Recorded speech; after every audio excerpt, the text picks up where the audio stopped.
कृषि बिल को लेकर हंगामा करने वाले सांसदों को सभापति ने निलंबित किया। निलंबित किए गए सांसदों में डीके ओब्रायन, संजय सिंह, राजीव साटव सहित 8 सांसदों को राज्यसभा से 1 हफ्ते के लिए सस्पेंड किया गया है। वहीं राज्यसभा उपसभापति के खिलाफ अविश्वास प्रस्ताव को वेंकैया नायडू ने खारिज कर दिया। संसद में मानसून सत्र का आज 8वां दिन है। राज्यसभा की कार्यवाही शुरू हो गई है। राज्यसभा में सभापति ने कल की घटना पर कहा कि राज्यसभा के लिए सबसे खराब दिन था। कुछ सांसदों ने पेपर को फेंका, माइक को तोड़ दिया, रूल बुक को फेंका गया। इस घटना से मैं बेहद दुखी हूं। उपसभापति को धमकी दी गई, उन पर आपत्तिजनक टिप्पणी की गई। कृषि से जुड़े 2 बिल को ध्वनि मत से राज्यसभा में पास हो गया। वहीं आज राज्यसभा में काफी हंगामा भी देखा गया और राज्यसभा के उपसभापति का अनादर भी विपक्षी सांसदों ने किया, जिस पर केंद्र सरकार के 6 मंत्रियों ने प्रेस कॉन्फ्रेंस की। इनमें राजनाथ सिंह, प्रकाश जावड़ेकर, प्रहलाद जोशी, पीयूष गोयल और थावरचंद गहलोत और मुख्तार अब्बास नकवी शामिल रहे।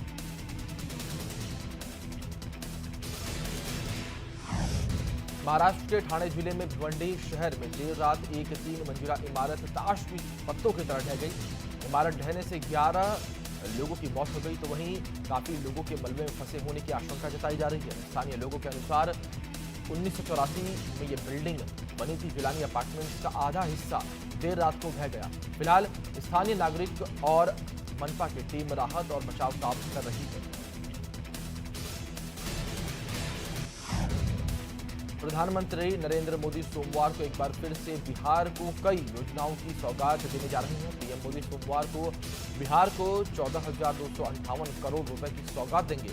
पीएम बिहार की जिन योजनाओं का शिलान्यास करेंगे उनमें 3 महासेतु समेत कई सड़कें और 4 लेन रोड शामिल हैं। पीएम गांधी सेतु, विक्रमशिला सेतु के समानांतर और फुलौत के 4 लेन पुल का शिलान्यास करेंगे। इसके अलावा 4 सड़कों की भी सौगात बिहार को मिलेगी, जिसमें आरा, मोहनिया, राजौली, बख्तियारपुर, नरनैनपुर, पूर्णिया और कन्हौली रामनगर शामिल है।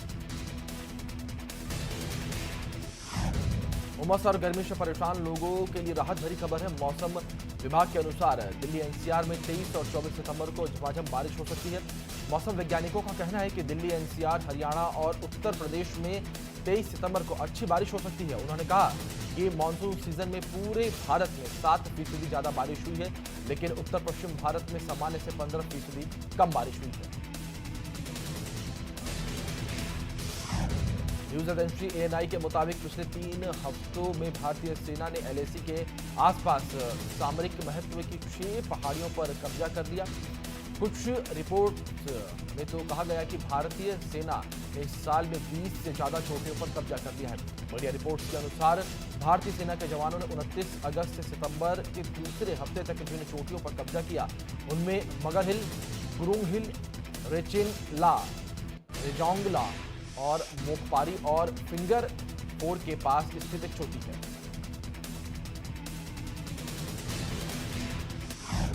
सरकारी सूत्रों से रविवार को मिली जानकारी के मुताबिक इस गतिरोध के बीच भारत और चीन की सेनाओं के बीच कोर कमांडरों की 6ठे दौर की बातचीत आज मोल्डो में जारी है।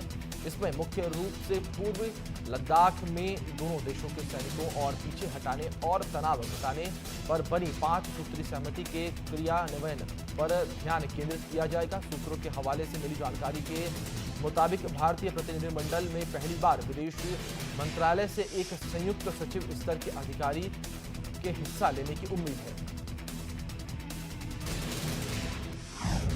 भारत और चीन के बीच लद्दाख सीमा पर तनाव की स्थिति बरकरार है। 5 महीने से चल रही खींचतान के बीच बाद अब एक बार फिर कॉर्प्स कमांडर लेवल की बात हो रही है। चीन लगातार भारत को धमकाने की कोशिश कर रहा है, लेकिन हर बार उससे मात मिल रही है। इस बीच भारतीय वायुसेना की नई ताकत राफेल लड़ाकू विमानों ने भी लद्दाख के आसपास में उड़ान भरना शुरू कर दिया है। रविवार की देर शाम अंबाला एयरबेस से राफेल लड़ाकू विमानों ने लद्दाख के लिए उड़ान भरी और हालात का जायजा लिया। पूरे देश में फैले कोरोना वायरस महामारी के बीच आज यानी कि 21 सितंबर से स्कूलों को खोलने का सिलसिला शुरू हो रहा है, लेकिन चूंकि अभी भी कोरोना का कहर खत्म नहीं हुआ है, इसलिए कुछ राज्यों में तो स्कूलों को खोलने की तैयारी हो गई है, लेकिन कुछ राज्यों ने अभी भी स्कूलों को नहीं खोला जा रहा है, तो वहीं कुछ राज्यों में स्कूलों को कुछ शर्तों के साथ खोला जा रहा है। दिल्ली में 5 अक्टूबर, गोवा में 2 अक्टूबर तक स्कूलों को बंद रखने का फैसला लिया गया है। अगर सीनियर स्कूलों को जरूरत महसूस हो तो वे टीचर्स के गाइडेंस के लिए स्कूल आ सकते हैं, लेकिन फिलहाल किसी भी स्टूडेंट के लिए आंशिक तौर पर स्कूलों को नहीं खोला जाएगा।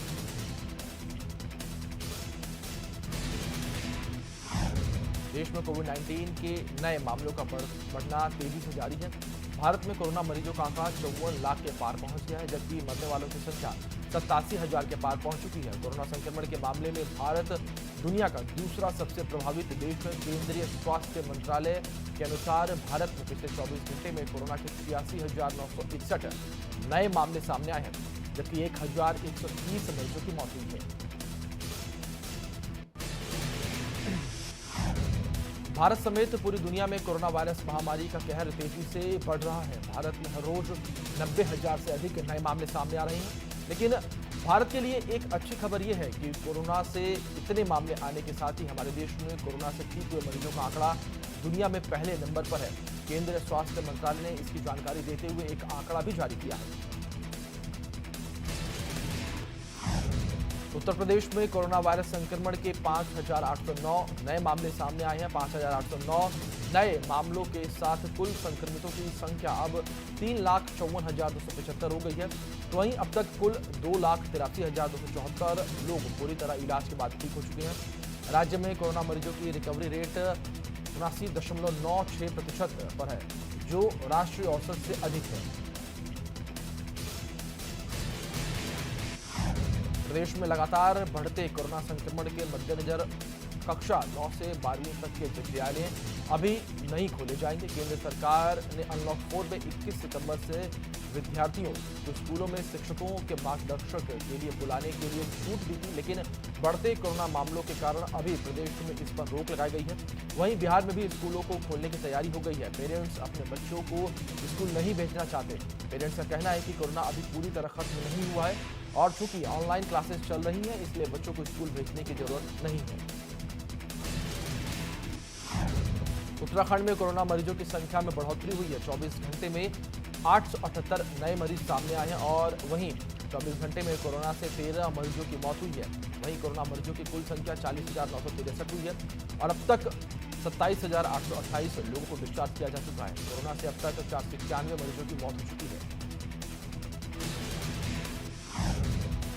रेलवे ने सोमवार से 20 जोड़ी यानी कि 40 क्रून स्पेशल ट्रेन चलाने की तैयारी पूरी कर दी है। यह ट्रेन 12 सितंबर से शुरू की गई 40 जोड़ी स्पेशल ट्रेन की डुप्लीकेट की तरह काम करेगी। रास्ते में इनके कम स्पॉट जो है वो रखे गए हैं। इसके चलते ये मूल ट्रेन ने तकरीबन 2 से 3 घंटे पहले यात्रा पूरी कर ली। देश के ज्यादातर हिस्सों में डॉक्टरों की कमी को दूर करने के लिए अब MBBS करने के बाद पोस्ट ग्रेजुएशन करने वाले सभी छात्रों को पढ़ाई के साथ जिला अस्पताल में 3 माह का सेवा देना अनिवार्य होगा। इसके बाद ही उन्हें अंतिम वर्ष की परीक्षा में बैठने के लिए योग्य माना जाएगा। मेडिकल काउंसिल ऑफ इंडिया के बोर्ड ऑफ गवर्नेंस ने यह फैसला लेते हुए स्वास्थ्य मंत्रालय को प्रस्ताव भेजा था, जिसे मंजूरी मिल गई है।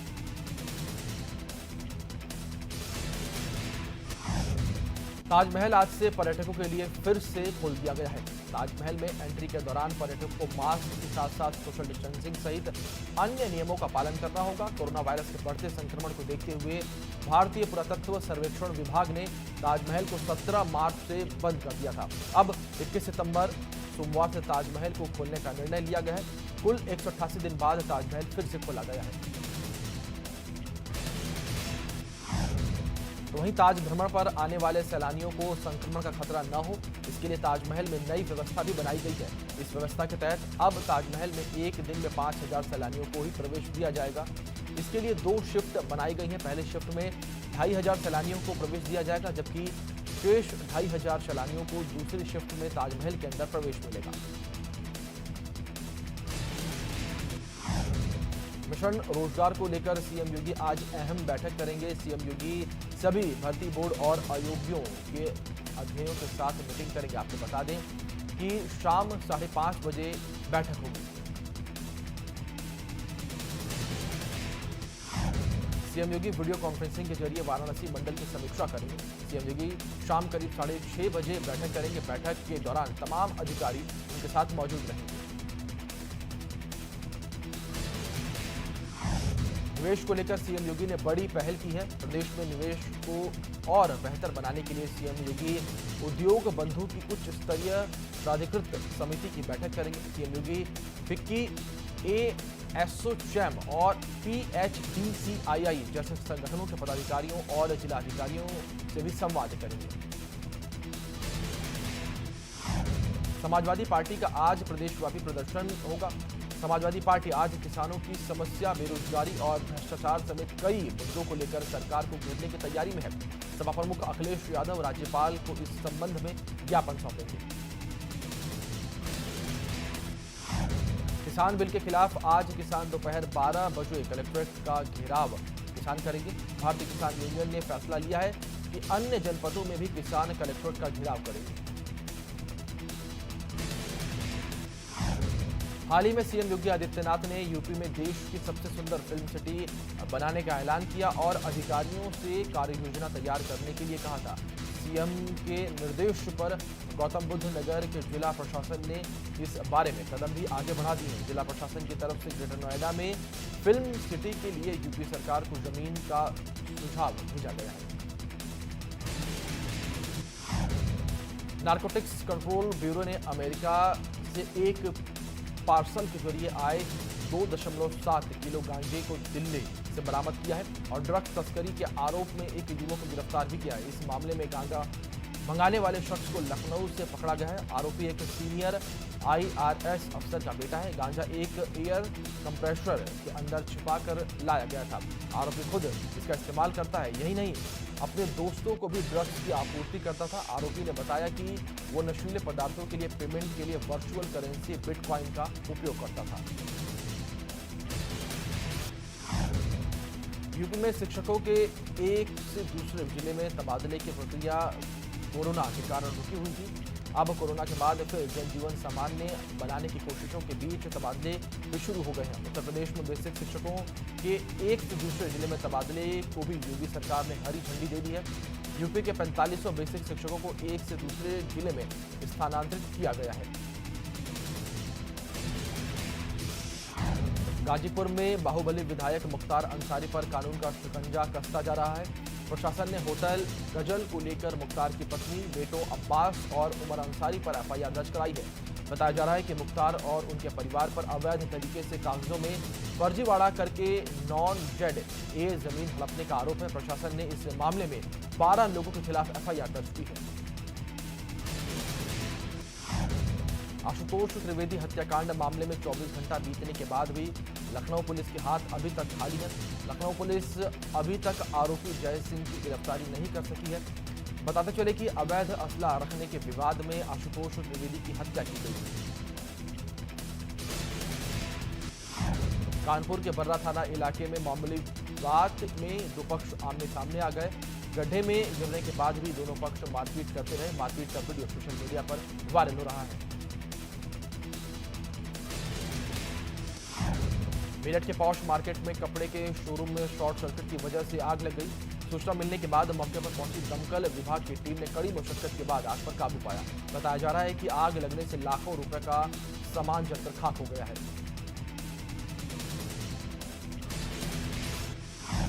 अलीगढ़ में बाइक और ई-रिक्शा में टक्कर होने से दो पक्षों के बीच बवाल हो गया। अंधेरे का फायदा उठाते हुए युवती के साथ छेड़छाड़ भी की गई। वहीं इस बवाल को देखकर कुछ ग्रामीणों ने इसका विरोध भी किया। बवाल के दौरान लोगों ने फायरिंग और पथराव भी किया। दोनों पक्षों के घायल लोगों को इलाज के लिए जिला अस्पताल में भर्ती करवाया गया है।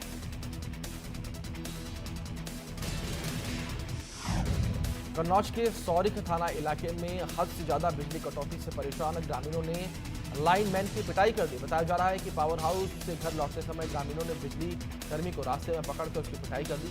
मामले में पीड़ित बिजली कर्मी ने पुलिस से शिकायत दर्ज कराई है।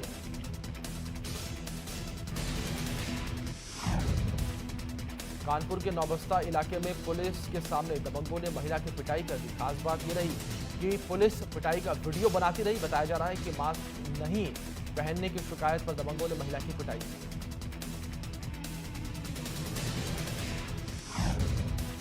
महोबा के शहर कोतवाली में सराफा दुकान पर 2 चोरों ने 7 लाख की ज्वेलरी पार कर दी। चोरों की यह वारदात सीसीटीवी में कैद हो गई है। पुलिस सीसीटीवी फुटेज के आधार पर आरोपी की तलाश में जुट गई है। बताया जा रहा है कि दोनों चोर दुकान पर ग्राहक बनकर पहुंचे थे।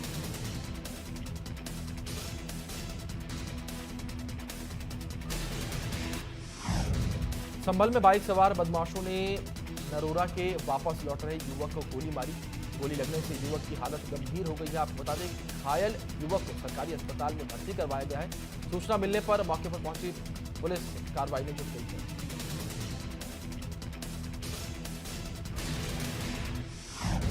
आगरा में एक स्पा सेंटर का वीडियो सोशल मीडिया पर वायरल हुआ है, जिसमें बाकायदा ग्राहक के सामने युवतियों की कैटवॉक कराई जाती है ताकि वह पसंद कर ले कि किससे मसाज करानी है। पुलिस अधिकारियों को जानकारी होने के बाद एसपी सिटी ने जांच के आदेश दिए।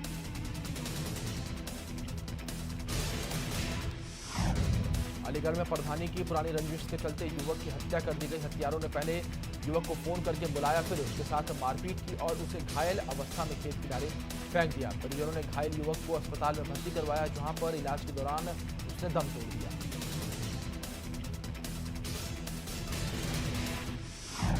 फिरोजाबाद में आगरा लखनऊ एक्सप्रेसवे पर बड़ा हादसा हो गया। राजस्थान से बिहार जा रही बस की टक्कर ट्रक से हो गई।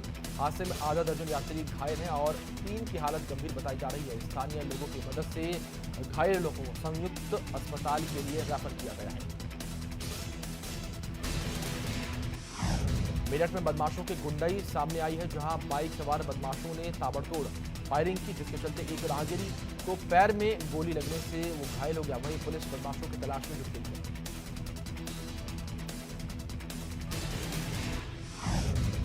राजधानी लखनऊ की ककोरी पुलिस को बड़ी सफलता हाथ लगी है। दरअसल गैंगस्टर एक्ट में वांछित चल रहे इनामी बदमाश फरुखुद्दीन को पुलिस ने गिरफ्तार कर लिया है। आपको बता दें कि इनामी बदमाश पर ककोरी थाना में मुकदमा दर्ज है।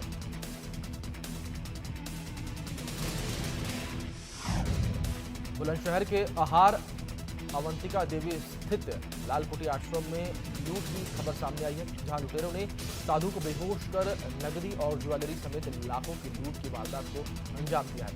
वहीं शिकायत के बाद पुलिस मामले की छानबीन में जुट गई है।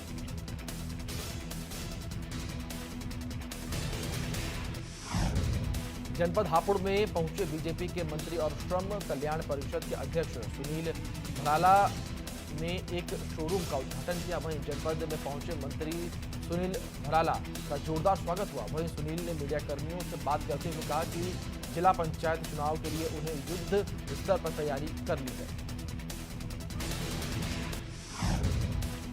कासगंज में एक शराब सेल्समैन की हत्या का मामला सामने आया है। ऐसे में शराब सेल्समैन के परिजनों ने सुनगढ़ी थाने में तैनात सिपाही श्याम सिंह पर आरोप लगाया है कि सिपाही शख्स को अपने साथ ले गया था और गला दबाकर हत्या कर दी। लखनऊ पुलिस को बड़ी सफलता मिली है, जिसमें ठगी करने वाले 2 इनामियों को पुलिस ने गिरफ्तार किया है। ठग अपनी बुलियन कंपनी के नाम पर करोड़ों की ठगी की थी, आपको बता दें। और आरोपियों के पास से कई मामले भी दर्ज हैं। ठगों के पास से एक मारुति बलेनो कार बरामद हुई है। कमिश्नर सुजीत पांडे के नेतृत्व में सफलता मिली है। प्रतापगढ़ के कोहरदौर थाना इलाके में ट्रक ने बाइक सवार 2 होमगार्ड को टक्कर मार दी, जिससे दोनों होमगार्ड की मौके पर ही मौत हो गई। बताया जा रहा है कि दोनों होमगार्ड ड्यूटी पर जा रहे थे जब यह हादसा हुआ। मेरठ में 2 पक्षों के बीच जमकर मारपीट हुई और मारपीट के साथ ही जमकर पथराव और फायरिंग हुई। दरअसल स्कूटी हटाने को लेकर 2 पक्षों में विवाद हो गया, जिसके बाद देखते ही देखते बड़ा विवाद हो गया। शाहपुर में पुलिस की टीम ने अवैध शराब फैक्ट्री का भांडाफोड़ करते हुए 4 शराबियों को गिरफ्तार कर लिया है। पुलिस ने इस फैक्ट्री से भारी मात्रा में अवैध शराब, केमिकल रैपर, बोतल के ढक्कन और पैकिंग मशीन बरामद की है। एक्ट्रेस पायल घोष ने जब से फिल्म डायरेक्टर अनुराग कश्यप पर यौन शोषण का आरोप लगाया है, तब से इस मामले को लेकर विवाद बढ़ता नजर आ रहा है। अनुराग कश्यप इस मामले पर सफाई दे चुके हैं और उन्होंने यौन शोषण के आरोपों को गलत बताया है। पायल ने हाल ही में ट्वीट करते हुए लिखा कि जो लोग भी ऐसा सोच रहे हैं कि मैं सिचुएशन का मिसयूज कर रही हूं और मेरे द्वारा लगाए गए आरोपों को पॉलिटिक्स से जोड़ रही हैं, वे भगवान के लिए एक बार मेरी जगह पर अपनी बहन और बेटी को रखकर देखें। IPL 13 में किंग्स 11 पंजाब और दिल्ली कैपिटल्स के बीच रविवार को दुबई में मैच खेला गया। मैच सुपर ओवर में पहुंचा और दिल्ली की टीम ने पंजाब से जीत छीन ली। इस मैच में किंग्स 11 पंजाब की जीत तय नजर आ रही थी, लेकिन आखिरी ओवर में मयंक अग्रवाल के आउट होने के बाद पूरा पासा पलट गया।